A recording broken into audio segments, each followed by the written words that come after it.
This episode is brought to you by the 2024 Issue Summit, presented by Drugstore News and the CPG Guys.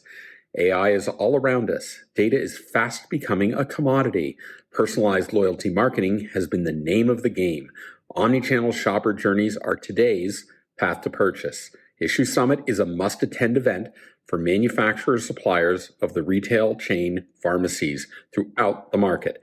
This year, DSN is partnering with the CPG Guys to bring you an even bigger event. With a focus on artificial intelligence, we'll be covering industry-specific content that provides actionable insights. This is your opportunity to come together with industry leaders to learn, share, and strengthen your business relationships. Join us in New York City on December 4th, 2024. Links to the event site can be found in the digital liner notes of this episode. Welcome to another episode of the CPG Guys podcast. Our hosts, Sri Rajgopalan, Peter V.S. Bond, and Brian Gildenberg explore how brands and retailers engage consumers in an increasingly digitally driven world. And now, here are the CPG Guys. Hello and welcome to an incredibly special episode of the CPG Guys podcast. I am your co-host and co-founder of this fascinating community known as the CPG Guys. My name is PVSB. And of course, I'm joined, as is appropriate, by my fellow co-founder and co-host of this podcast. You know him by the name of Sri. Sri, I'm going to dispense with the normal pleasantries and openings and boilerplate. And I'm just going to say, 4 years ago, we started this. We were in two different cities than we're in now. We're trying to kill time in the midst of a global pandemic. That's redundant, I think. I think saying pandemic means it's global by definition. So I'll just say pandemic. We were looking to talk about something, anything to kill the time. And the transformation that was going on in e-commerce and omnichannel seemed as good enough a topic as anything. And here we are, 400 episodes later. How you doing, brother? Great journey so far. Hard to believe, man. 400 episodes. That's 4 years of two episodes per week, never having missed that beat. And even if we miss one, we made it back up. That's what the number would say. Yeah. And very few podcasts, like 5% of podcasts make it this far. Less than 1% of podcasts make it to 500 episodes. If you get 100 more, which is if you're here somewhere next year having this discussion, we would have made it to 1% of all podcasts. That includes entertainment, news, celebrity. Kind of wacky, isn't it? I think the reason that we made it, Sri, and we've talked about this at length, is the fact that you and I both have the passion for doing this. We're curious. We love talking about this stuff. Nobody learns more than we do from this podcast. And the fact that a lot of people say to us when they meet us in person, wow, you guys are just so casual. It looks kind of effortless. And we're kind of like those ducks on the pond, right?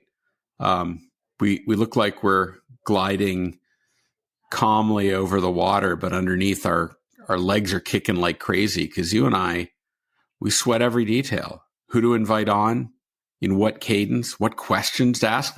We spent a lot of time on the questions. What to post on LinkedIn. I mean, you and I, I will say this at the end of it, personally, the most valuable thing that's come out of this, and you and I haven't driven each other crazy. And in fact, we're closer today than we were when we started this. So glad to have you on this journey, brother. Just phenomenal. Well, just one clarification question. When you said we're like ducks flapping, you're not calling us quacks, are you?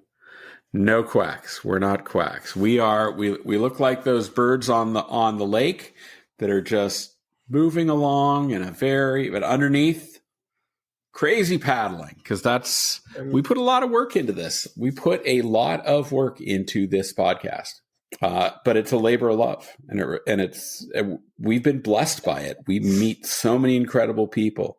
So this 400th episode wouldn't be here if we didn't have followers.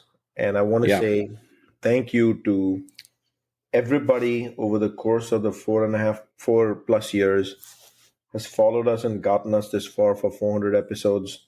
Clicks, likes, direct messages, meeting us at conferences, recording with us at conferences. Yep. Those are actually the PR teams that I work behind the scenes to schedule, approve, get it done outside quiet periods for many companies, taking out polls, responding to us. Thank you, thank you, thank you. Without you, there is no CPG Guys.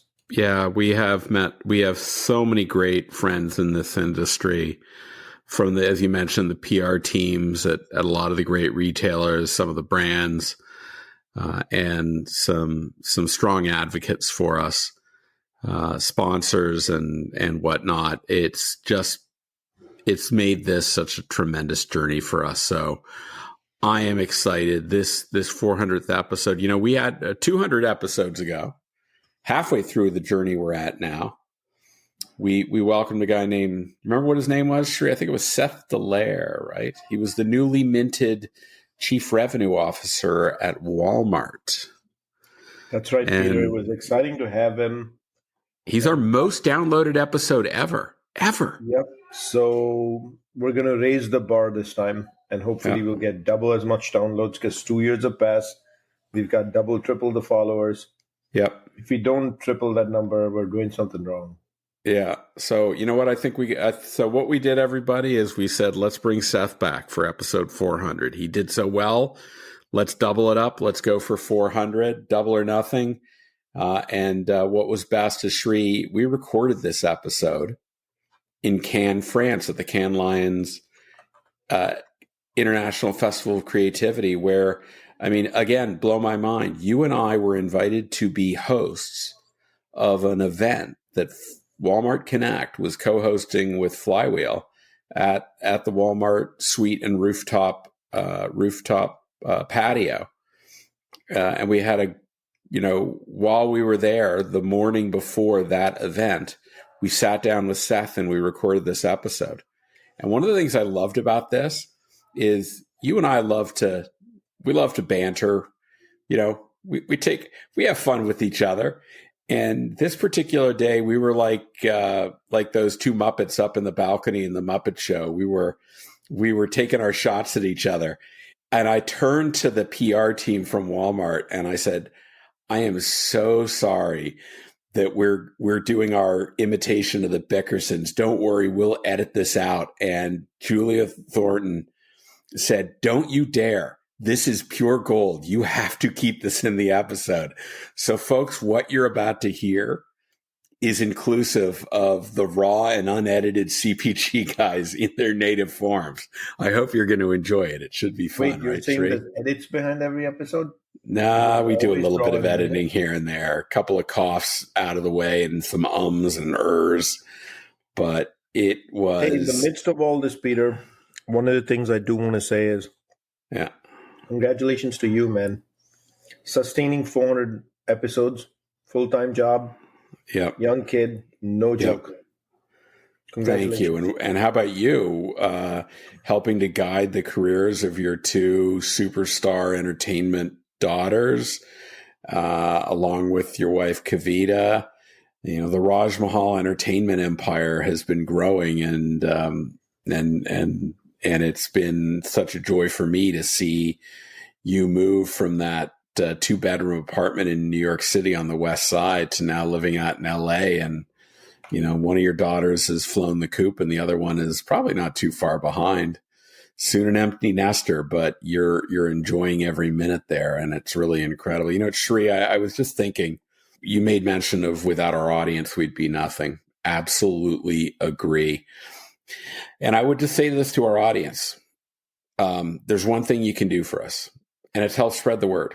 And the best, honestly, we have a lot of boilerplate at the beginning of our episode. The only thing I'm going to say today is, if you're listening to this and you've been a loyal follower and you haven't done so already, go back to the episode, the show notes, and scroll down to where they let you, on it, particularly Apple and Spotify, they let you give a rating. Give us a rating, because you know what? That's going to help other people in our industry find this podcast, and they'll enjoy it as much as you do. So, and then while you're there, write a review. Tell us what you like. Tell us what you don't like. because we want to be your voice. We want to ask the questions you want us to ask. We want to ask them of people you want us to talk to. So if you can do that, then it's been all worth it, and we'll greatly appreciate it. But Shri, what a great journey. I can't wait for everybody to hear this episode. Thanks for coming along with me and doing this, and I can't wait for the next 400. Happy 400, CPG guys. All right. With no further ado, let's take it to our episode recorded in Cannes, France, at the Cannes Lions International Festival of Creativity with Walmart's Chief Revenue Officer, Seth Dallaire. Thanks. Hi, this is Shri, co-host of the CPG Guys, and this episode is brought to you live from the Cannes Lions Festival of Creativity. Seth, welcome to the CPG Guys. Thank you. It's great to be back. Seth, before we get started with our Q&A segment here, can you give us a quick overview of your current role and remit as the CRO of Walmart? Sure. I'm the Chief Revenue Officer for Walmart US. So that means that I look after 3 teams within the Walmart US business. The Walmart Connect business, which is our retail media network. The membership team, which is Walmart Plus. And then a team called Walmart Data Ventures, which is the team that's developed the Walmart Luminate product, which many of your suppliers and folks that are CPG Guys listeners subscribe to. And we're hoping to get into all of that in today's conversation. Thank you, of course, for joining us and for that overview. In the digital liner notes of this episode, we'll, of course, include links to your LinkedIn profile, Walmart's company, as well as Walmart Connect's corporate websites and LinkedIn pages for our listeners to access while we go on with our conversation. So, question 1, sir. Yes. Welcome back. Thank you. Since we last had you, Walmart Connect, Walmart Data Ventures, Walmart Plus, they're all on a great ride. If you look, and several of them have birthdays, so happy birthday across the board. Yes.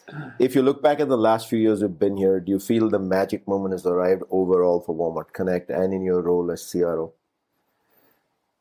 Well, it depends on how you define magic moment. We're creating a lot of magic. If I think back to the last time that I was with you all, 2 years ago. Episode 200. Episode 200. Our most downloaded episode ever. That's going to be episode 400. Until this episode.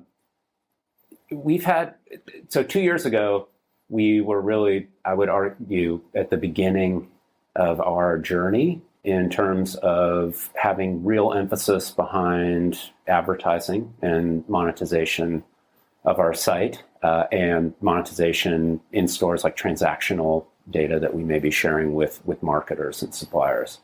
So we've made a ton of progress there to speak to the Connect piece of the business. The Data Ventures business, we just brought the Luminate product to market, and we're really in the infancy stage there around how we're working with suppliers or signing them up for a subscription to that product. We've made a ton of progress there as well. Membership was relatively new. I believe we were a year in on the Walmart Plus program at that point. We've made a ton of progress on Walmart Plus in the last 2 years as well. So while there is magic in all 3 of those businesses, depending on how you're defining it, it's like, are we done yet? Or are you satisfied with where we're at? That's the real question. Yeah, and the answer there is no. We've made a ton of progress, but by no means, I think, even myself, I'll speak for myself, are we satisfied with where we're at? We have a lot of momentum, which is great, but we recognize that we still have a lot of work to do. We've made some progress in terms of bringing all 3 of those businesses and capabilities to the market, and then trying to stitch them together for suppliers so that they can understand, hey, if I'm advertising with Walmart Connect or using those products, how can they be enhanced by the data that I'm seeing through Luminate, for instance, or if I'm looking at my Luminate data and I'm seeing something in my inventory position or supply chain there, how do I take advantage of that and accelerate it with Walmart Connect? Or then if I'm offering something to Walmart Plus members, is there something unique there about the offer that can be informed by what I'm seeing from Luminate or from Connect? And we've made progress there, and there is some magic there, but there's more to do. And I think were you to have another supplier here or a subscriber or partner with whom we work on either one of those businesses, they would sit down and tell you like, yes, we're happy with it, but yeah, we want more. There is more that you can do, and you can help make us smarter about how we work with Walmart. And given the size of the relationships that we have with suppliers and the customers that we serve and the audience in the US, that's a huge opportunity. And the fact that we're working in physical stores and we have a large e-com business, and we're able to then work with and speak to our customers as they're journeying and toggling between those experiences. Suppliers want to understand how that works. Marketers want to understand how that works. And that's really what we're continuing to learn and evolve in. So long-winded way of answering your question, but no, there is magic happening, but there's no single moment or point in time where we're saying, we've done it, we're good here, we're off. Like there's just a constant state of imagination, if you will, that we're continuing to bring through the business in service of our customers. Before we turn it to Peter for the next question, how we on the CPG Guys interpret that is, well, first of all, there's birthdays. Mm-hmm. So congratulations to Walmart Connect, to you as the leader for all of those areas, for getting all of these through to their birthdays. But the way we interpret it is, look, a lot's already been achieved. Yeah. The industry's moved forward. You guys have delivered for brands. That's right. And for, of course, your merchandisers as well in the process. But then as the industry evolves, there's much more work to do. And you guys are in that constant state of evolution because the consumer's changing. Yeah, and to build on that, if we rewind the tape to episode 200, there was far fewer requests for information about retail media. And even that term itself, retail media network, was really sort of new. And, to your credit, you're probably using that term more than anyone else. And now it's a big topic here at the festival.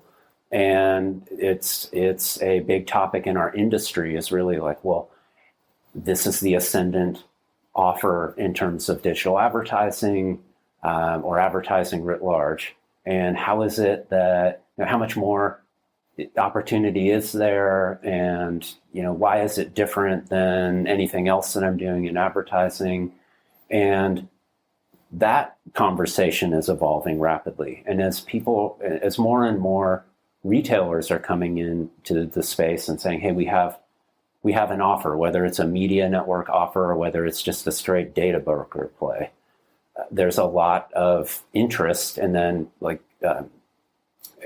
and maybe more interest than experience in how to activate in the space.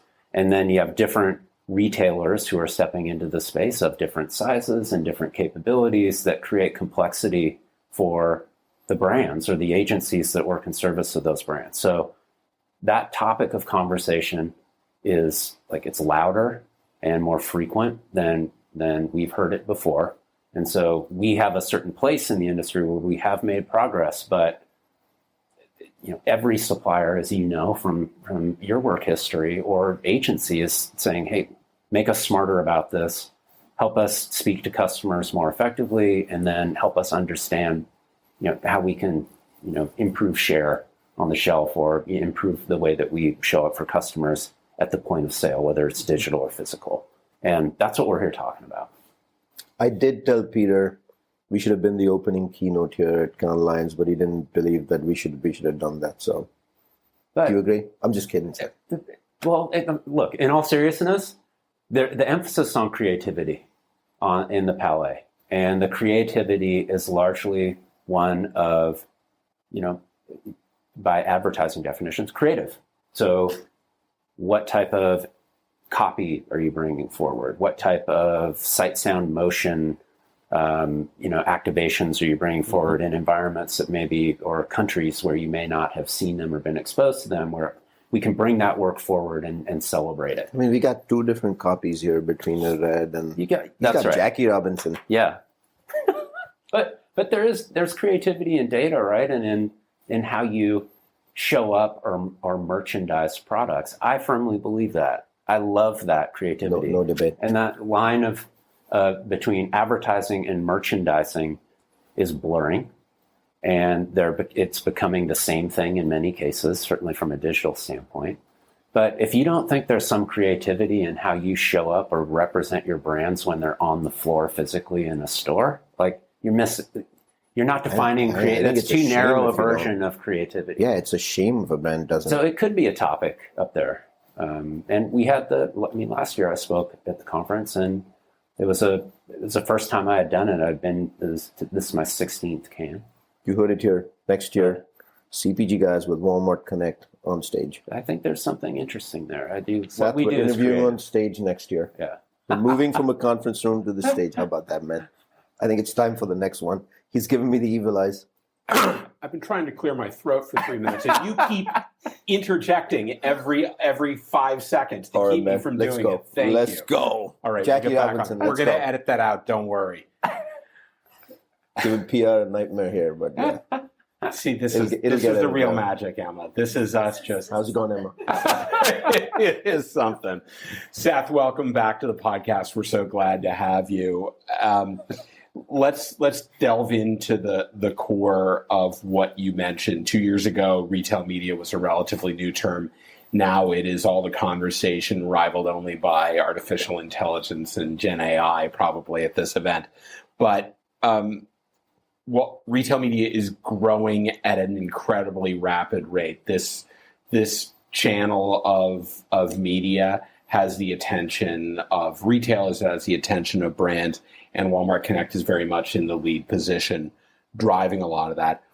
From your perspective, why should all brands selling through Walmart, or even non-endemic brands, think of Walmart Connect as a mechanism to really build awareness? You mentioned omni-channel sales. I know I saw some measures, your in-store audience is 75% larger than your digital audience. So you've got some things there, but I really want to hear from you. What is it that you think brands should be really focusing on in terms of investing against Walmart Connect? Well, similar to the interests in retail media networks at the high level, is that I think brands and suppliers are interested in speaking to customers when they're in the context of shopping or purchasing. And when you can find those points of contact where they have real scale, then you get interest from the brands. And that's what Walmart Connect offers. So we offer the opportunity for suppliers and brand managers to speak to our customers when they're building a basket in an app. Yep. And then picking up in the store or having the product delivered in the store. Or we can say, hey, once you've spoken to a customer in some ad format, it could be even outside of our site. It could be on inventory that is not within the sort of owned and operated portfolio of Walmart product, that we can tell you, hey, they were exposed to your brand messaging or to your offer, and then they took some action in the physical store. And that's where we are uniquely positioned as a retailer, so that you can see, hey, here's what's happening in the digital channel, here's what's happening in the physical channel. Our customers shop in both. It's a blend now. It is. There is no, I either do one or the other. I place an order, I go curbside, I pick it up there. That's right. And then I walk in the store and I get something else that I forgot that I needed when I placed the order. That's right. And yeah. Sorry. That is really important. And so we, as a retailer, are on a learning journey ourselves. We want to understand customers the same way that our suppliers and agencies do. And when we're more informed about how they shop, we're able to serve them better. And that's just a retail dynamic and a retail skill, that if you're serving your customers well, they're going to come back and shop for you. Do you have the right assortment? Do you have the right price? Are your customers able to find those things quickly and with confidence? And we think we do those things really well. Walmart has a history of doing those things, exceptionally well in the physical store. We've made a ton of progress in the digital channel as well. And we know that our customers go back and forth between them. And so, like, as we learn more about that, we're able to bring those learnings and bring our suppliers and brands on that journey with us. And we're both able to serve customers better. So from a retail media perspective, like, everyone's leaning in to say, hey, these things are now, I wasn't able to do this a year ago. How do I incorporate this into other things that I'm doing across my shopper marketing plans, or my trade marketing plans, or my brand marketing plans? So those conversations are exciting for us, but I'll speak for myself, having been now in digital media for 25 years. They're different. These are different conversations that I had 5 years ago and I had 10 years ago. And they're exciting because they're different and new. And Walmart Connect isn't just for big enterprise scale brands. No. Small individual brands, they have a place to leverage Walmart Connect? Yes. If you have your product on the shelf in a Walmart store physically, you should be working with us, Connect, and you're allowed to work with us. But our products, advertising products, can help you move more product there. How about 3P sellers? 3P sellers as well. So 3P sellers, marketplace sellers, available exclusively through digital means right now. Walmart Connect allows those sellers to create awareness that is important, because you need you need to create awareness that your product's available, drive consideration, ultimately drive purchase, and then you can see, hey, these people came back, bought again. It's the full funnel opportunity for a third-party marketplace seller that maybe didn't exist for them if they don't have their product on the shelf in the store physically before. So we've done a ton of work, and we've invested a lot of time and energy and resources into our marketplace business. And they're a very sophisticated digital marketers in that space, and they've done great things with us, and we see that and it's an ascendant area of demand for us. And then the absolute counts of marketplace sellers who are working with us in Walmart Connect it's increasing rapidly. Good to hear, Seth. Yeah. So I'm going to jump into Walmart Luminate, which also now has been around a couple of years. I remember a very early conversation of yours and mine out in California about data and usage of data. As an early adopter at General Mills, I am still a big believer that brands should be using the outputs every single day in terms of doing stuff such as just household penetration, pure growth, obviously category share, which matters a lot to brands and to merchandisers as well. So big question for you on that one is, how would you encourage brands, and are brands leveraging Walmart Luminate the way they should be? I think it's situation dependent. So there are some suppliers who are very involved in the Luminate data and Luminate capabilities. And the most interesting thing with the most evolved suppliers is that they're changing their support models. We can see this. They're putting data scientists against the information now, where before they maybe had financial analysts, or it was purely the domain of shopper marketing where they would look at that data. Now, because the grains of the data that we're supplying are so fine, as you know, you can get store level data. For individual stores across the 4,600 stores we have in the U.S., that can be overwhelming, or it could be an incredible opportunity, depending on how much you want to dig into the data and interrogate it and analyze it. But because there's so much of it, you need science against it. It's not just something you would look at just as a bottom of the funnel transactional, like, what's my ROAS on this? And the Luminate data is adjacent to Connect. It's not a replacement for, it's complementary to. And as you know from your experience with it, you might be measuring your position in terms of share. You might be examining price action that you're taking and trying to understand what the impact is on sales. You might be looking at inventory positions at store level grain or regional grains and finding that, hey, we're doing really well in one particular area or even at the particular store level. But we're seeing something over here that's interesting that we need to respond to that prior to having Luminate data, you couldn't really see. And so that, to me, is really exciting from the data that suppliers are looking at it because they share it with us. Give us more of this. Can we see it more frequently?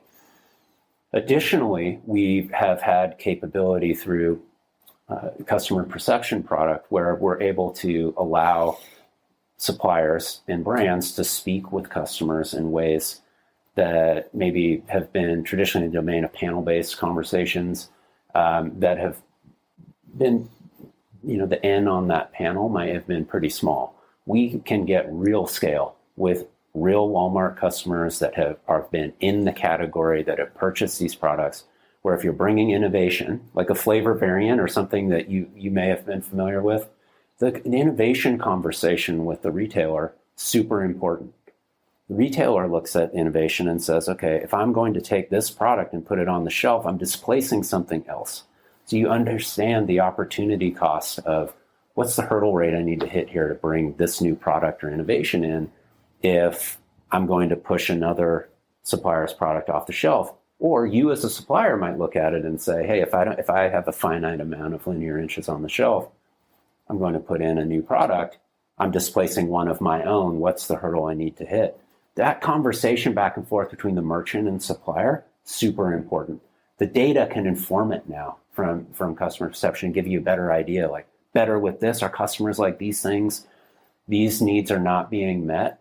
I don't know where else you go to get that at the scale that we're able to offer it. So that's been a really exciting part of Luminate and the product suite that we offer. The interesting thing about what you said, Seth, is again, in my previous role at General Mills, we'd use the Walmart Luminate data to do exactly what you said. But what you'd find fascinating is it isn't just a Walmart conversation.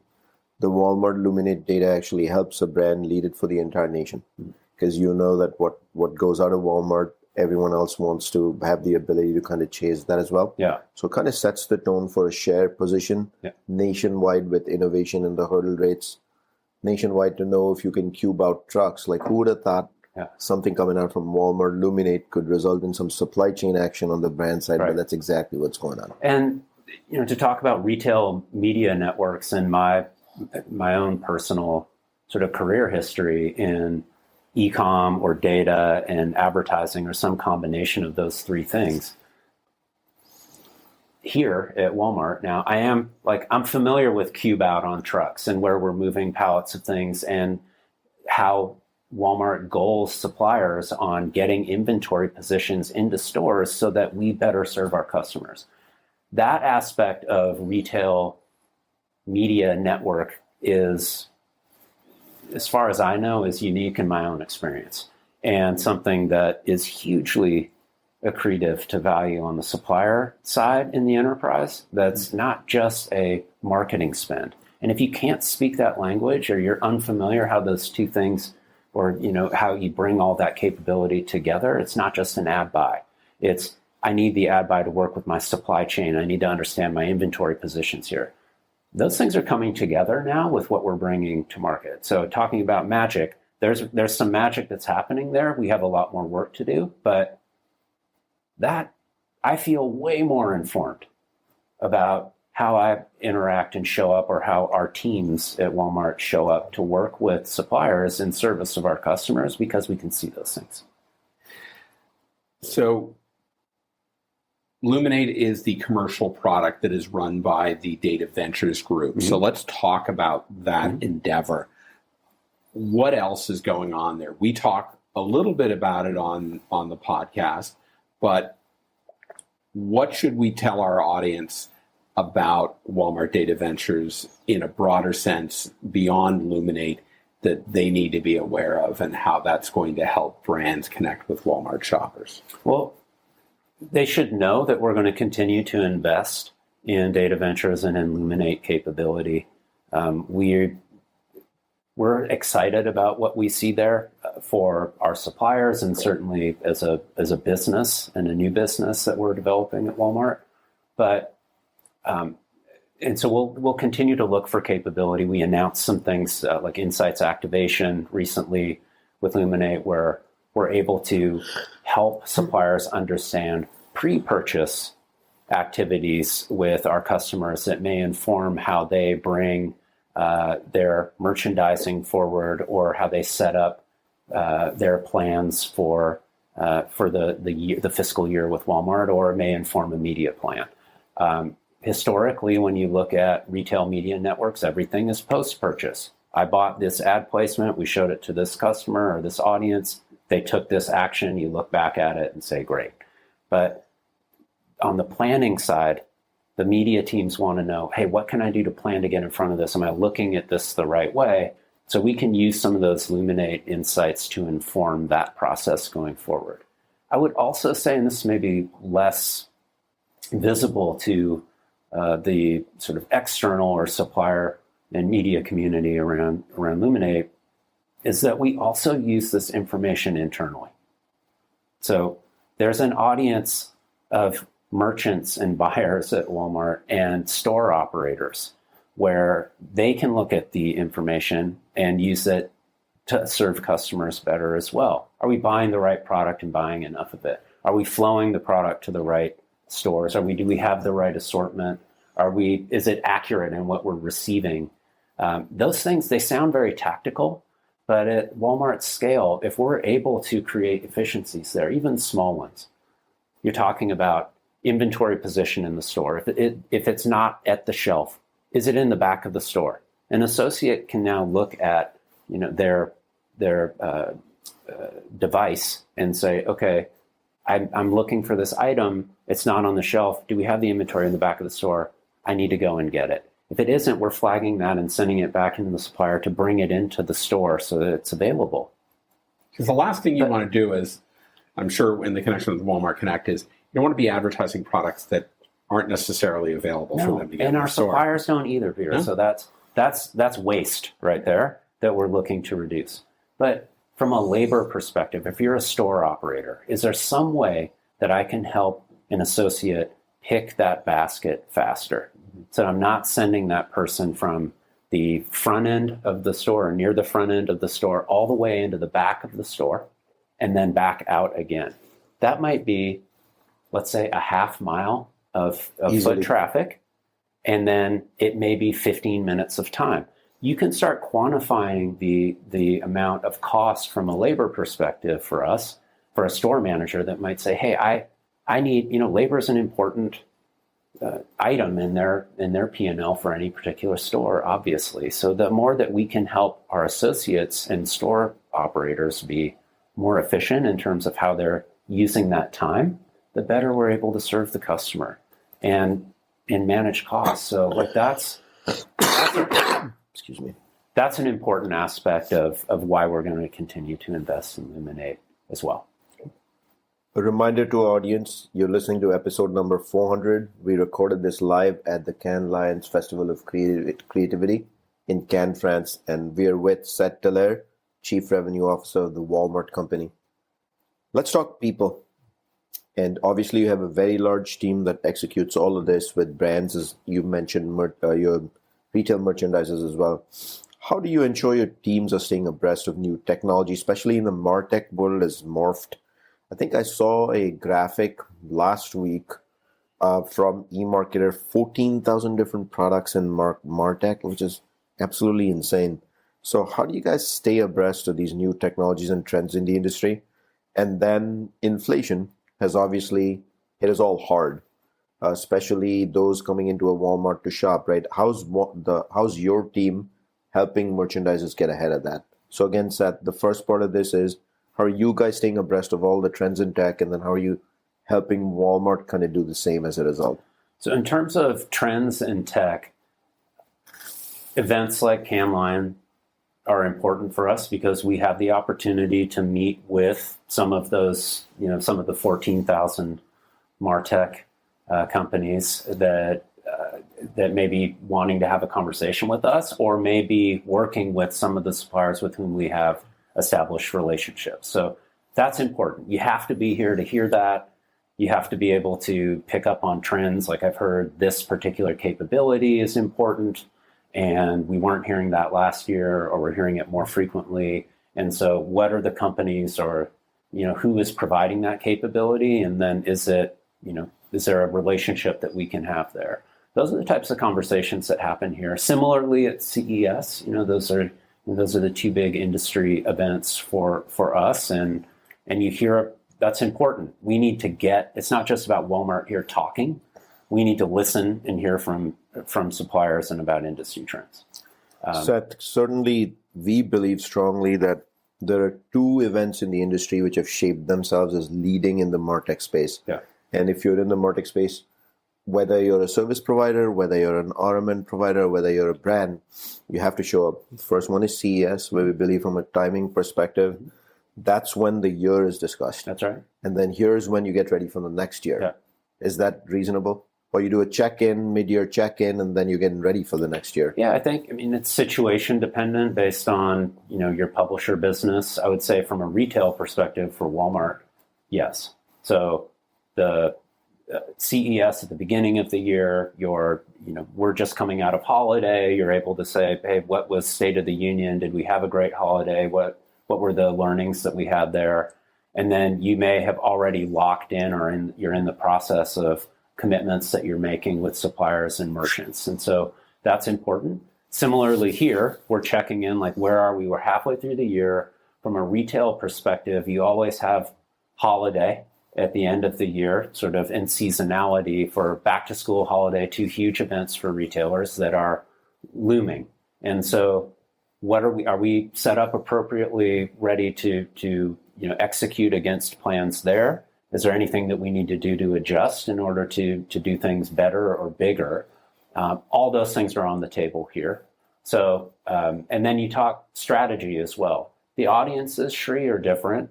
So you have the focus here at Cannes Lion as being on creativity. So you have agency partners here, creative agency, media agency, strategy. Then you have, the CMOs or marketing teams that are here.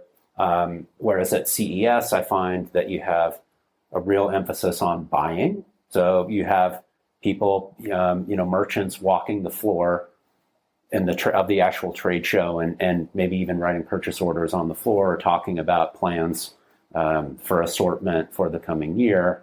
And not that the marketing people aren't there, because they want to see consumer trends and usage, but there's a transactional component from a consumer electronics standpoint there that might be a little different too. Does it also mean the CPG guys will be invited to the Walmart suite at CES? Of course.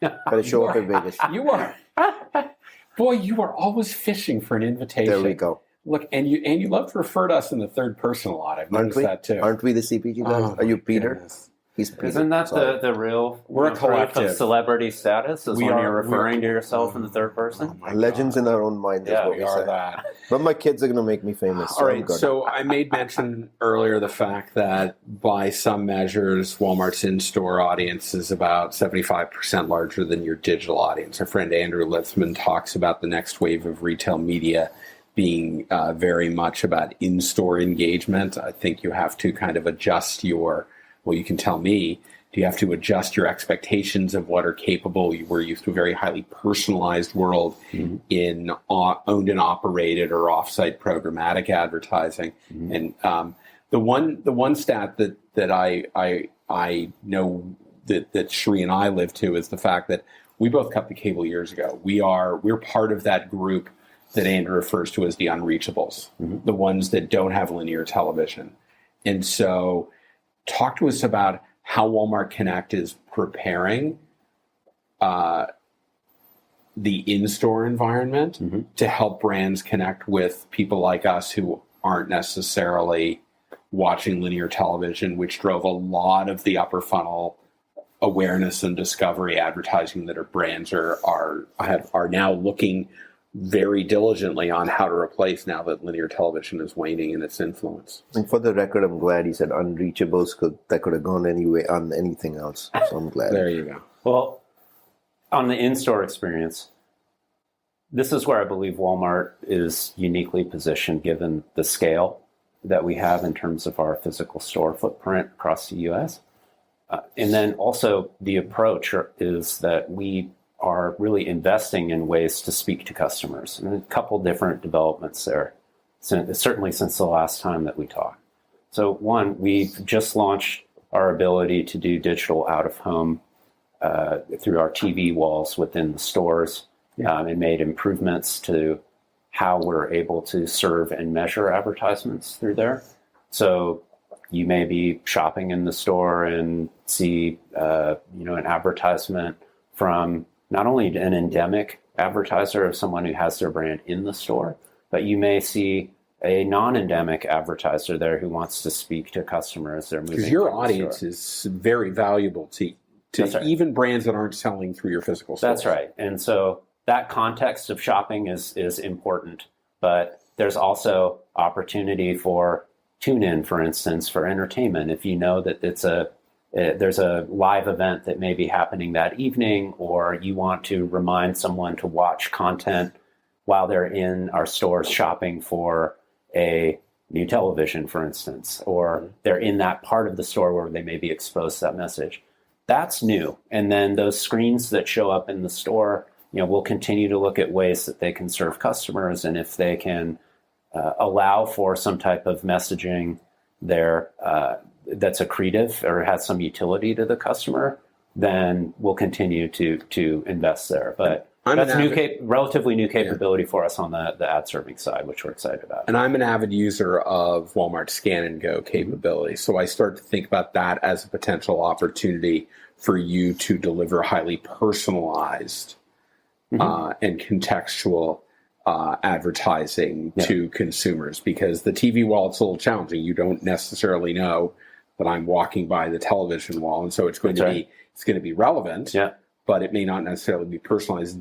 The ability to deliver personalized advertising in a physical store has promise for brands looking to connect with those unreachables. It does, but I would say that we have active conversations within Walmart, and I do with my peers that manage stores or manage the e-com experience, where we want to be careful to make sure that anything we're doing here is helpful or has utility for the customer experience. It's additive. Yeah, and there are many things that we could do that would meet that criteria from a marketing standpoint, or something where we'd say, hey, this is great, it's personalized, like send it in, give them the message. That may in fact then create a drop in conversion, or you might say, hey, I'm seeing too many of these in Scan and Go, therefore I don't use the capability as much. So we have to constantly experiment and test, like, what is the boundary or tolerance for seeing these types of ads, and find that place where it's like, hey, this is great because it's actually helping me. And like, because you could go too far to one side and say, hey, we're just going to continue to serve you advertisements in this environment, and customers may not like it. So this, again, in that physical store experience, is new territory. And it's one that we're experimenting with, and we're pleased with the progress that we're making, but we're also on a learning journey too. So we sort of lock arms with suppliers to understand, like, if we're going to speak to a customer this way, or allow you to speak to a customer this way, does the customer respond in a way that would say, yes, we like that, or that was helpful? To me, Seth, in-store retail media is kind of like the next big bastion for brands to kind of invest in. Huge untapped area, so we're going to look forward to a lot more things over there. Even when we're in-store, we're going to be watching ourselves. But to all brands, I would tell them to get curious and ping your teams, what they can do together with the merchants, as well as your merchants. I would encourage them as well. Like, in-store is literally that opportunity, the level of traffic inside a Walmart store that people should be curious about. But I want to jump to Walmart Plus. Happy birthday to that one too. How's Walmart Plus performing? Consumers, are they excited to leverage it? I know I'm a big Walmart Plus shopper myself. We competed to see who was going to get signed up first. Remember, you and I got up earlier than you because I was on the East Coast. He did on day off, and he made it registered. He made it a point to take a screen capture and send it to me. Of course, I had to follow immediately. but I think I leverage it more than he does. You probably do. It just works like a machine for me, right? You hit that 35 threshold. Stuff in California, it has never failed me. Yeah. So love to know how Walmart Plus is working. And by the way, I love the Paramount Plus partnership, but that's because I watch FBI. But the streaming is the big value in my household. Yeah. There you go. We're really pleased with the program. And, we have, speaking about streaming, there are a number of benefits that we've added to the program since the last time that I was here. We recognize that delivery is a core component in that service, is like having free delivery for groceries, for instance, or for e-com delivery for marketplace sellers to have their products delivered to our customers and members. That's a really important service. How well do consumers know that? Because, again, opinion of one, I have an immediacy need state. I go to my Walmart app, and when it gives me the slot, it has never failed me. I think there's a high degree of awareness about that, certainly with our members, because that's one of the primary benefits for the membership. But for customers that are considering joining, they're aware of that as well. It's, how many, as consumer preference for how you want your products delivered, or your stock up trip for groceries, do you want it delivered or do you want to pick up? Do you want to have the flexibility to do either one, depending on what your circumstances might be in any given day or week? Then the membership serves you really well. And we've made a ton of progress in terms of our ability to serve customers on those orders. So we track very closely what we call a perfect order score for our members and for customers. And the team has made great progress around fulfillment, and we measure our members satisfied with what they're getting from us. Like, how many substitutes are there? The types of things that are the traditional, I guess traditional in quotes, the measures that online delivery companies might look at. And we've seen, as those things have improved, we've seen dramatic improvement in terms of satisfaction in the program. And we're excited about that. But we've also added third-party relationships and services or benefits to the mix. So we started off maybe 2 years ago where we had, not exclusively, but really the emphasis was on that core delivery benefit. And now we have things like relationship with Paramount Plus. We announced a pet membership with Pop just recently. These extra benefits that are maybe incremental to what you might see from Walmart exclusively are really important. And customers say, hey, there's great, I love this, but even better with that. And those are things that we'll continue to invest in as well, because we get great feedback about the streaming benefits, similar to what you mentioned, Peter, from many, many of our members. So if they can add a streaming benefit to a great delivery benefit, and we're helping them save time, we're helping them save money, which means they live better. Yeah, it means they live better. And that's how the membership program is really in service of our mission. Well, that's great. I can tell you in the Bond household, of all the streaming service we have, actually Paramount gets the most use. It's good. It's got an incredible repertoire of content, and it's a great partner. Yeah, sitting on this very episode, or sitting on this very iPad episodes of FBI on Paramount Plus, thanks to Walmart Plus. That easy. Yep. All right, so let's close this out, Seth. Looking towards the future, as you guys within the remit that you have are clearly customer obsessed. Let's talk about what trends have your attention and have you thinking about how to inform the organization on, hey, listen, the adoption curve is right there. It's about to hit. We need to be on top of this to be successful. What's kind of got your attention right now? Well, sort of referring back to some of the capabilities that we've talked about, we're getting an increasing number of requests / demands from our supplier or agency partners about, hey, how much access do I have to this data that's not just the transaction component? Like, are there other signals that you can provide me around inventory, around customer behavior that would help me get smarter about my advertising investments? And then we hear it also on the other side. Are there things that we can do that would help us get more out of our Luminate investment? So we'll continue to try and get in front of those requests and those demands. But we do that by meeting one-on-one with these folks. And so this environment is important for that, but like we do that all the time. So it's just a constant conversation. I would say more tactically in terms of the media space, I'm frequently asked a question around retail media networks. Like, how many of them are there? How many more could there be? And how much, more opportunity is there? Have they peaked? And my perspective on this is that there are retailers who have media networks, and then there are retailers who have customer data but maybe don't have a media network. And there's kind of this broad definition of retail media networks, where any retailer that's participating in some way in the advertising or media network or media industry is somehow a network. And I think what I'm observing is that you have some larger retailers that have a lot of traffic into their branded or owned and operated domains. And as such, they bring forward offers are like, hey, here's an opportunity for you to speak with our customers when they're in our .com or in our app or shopping. Now, there are, can you reach those customers outside of that contextual environment or the store itself?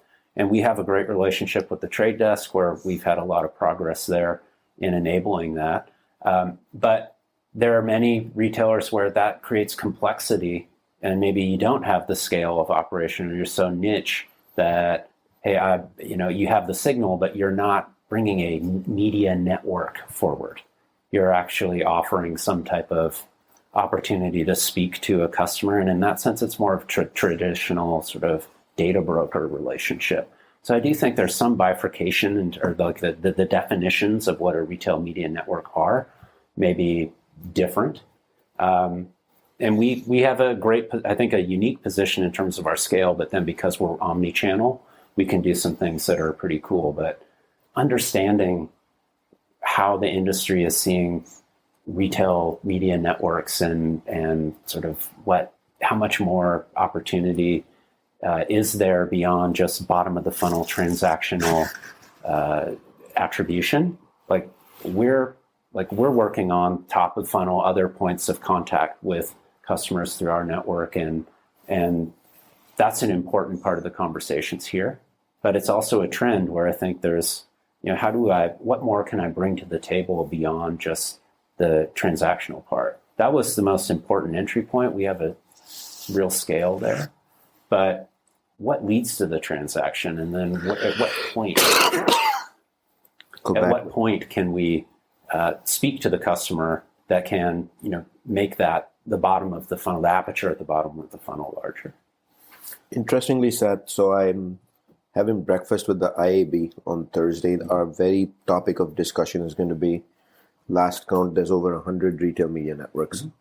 But in our mind, I think we're pretty clear. There's only 3 or 4 that matter, which have the scale and the size to warrant the kind of investment spend should be making. You guys are right up top, right? And I say that because it's not just the online component or the app component, there's also the in-store component. So as soon as you guys grow the in-store component for a brand and its growth and its share position, you guys will be the most relevant and important retail media network for large brands of scale, which is what, if you walk across the shelves of a Walmart, that's what occupies largely the shelves, and that's what shoppers, your customers want to buy as well. So we're pretty confident that this is going to grow for you guys, and there may be 100, but you rise up to the top at the end of the day. Yeah, and there's been a lot of research done. I think I quoted recently on the podcast, Digiday did an analysis of Georgia Pacific that was working across 30 or 40 different retail media networks. And they really, in their analysis, determined that they could probably consolidate down to 7 that were of any importance. And absolutely Walmart Connect is one of those. So I think to your point, Sri, it is very important to understand that it's not about how many there are. It's really about investing where you can achieve your objectives, and you have the scale to do that. And clearly Walmart Connect delivers on that every day. No debate here. So let me remind our audience, you can find all of our content by simply going to cpgguys.com in a web browser.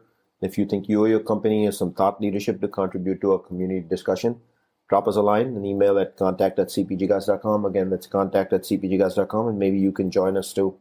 Don't forget to drop us a rating at cpgguys.com because you help shape the show. Your rating tells us that we're having the right conversations, just like we have said today, episode 400.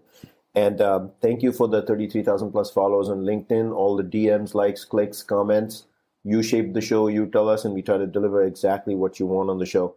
Seth, I know this is a super busy week for you and the entire Walmart team over here, so we can't thank you and your team enough for actually helping us carve this time to record episode 400. So thank you for joining us. Oh, you're welcome. It's great to see you both, and I'm glad you're finally able to make it here, Sri. There we go. I have waited 29 years. 29 years. And that to work for some of the largest brands in the world. Peter, pleasure doing this with you week over week. Thank you for joining me. This is my first can as well. Sri. I didn't realize that. Yeah. So it's we're all talking about you. It's always about you. But yes, it is my first too. If you follow the third party this will be much better. Okay. But that's a wrap of this episode. Thank you for joining us for episode 400. Our special here, couldn't have had a better guest. And hopefully when we hit 500, we'll ping you back at the door. And I'm sure by then we will have a lot more progress on In-Store Retail Media Week and Chat. So I'm looking forward to that. That's a wrap. See you soon in another episode of the CPG Guys.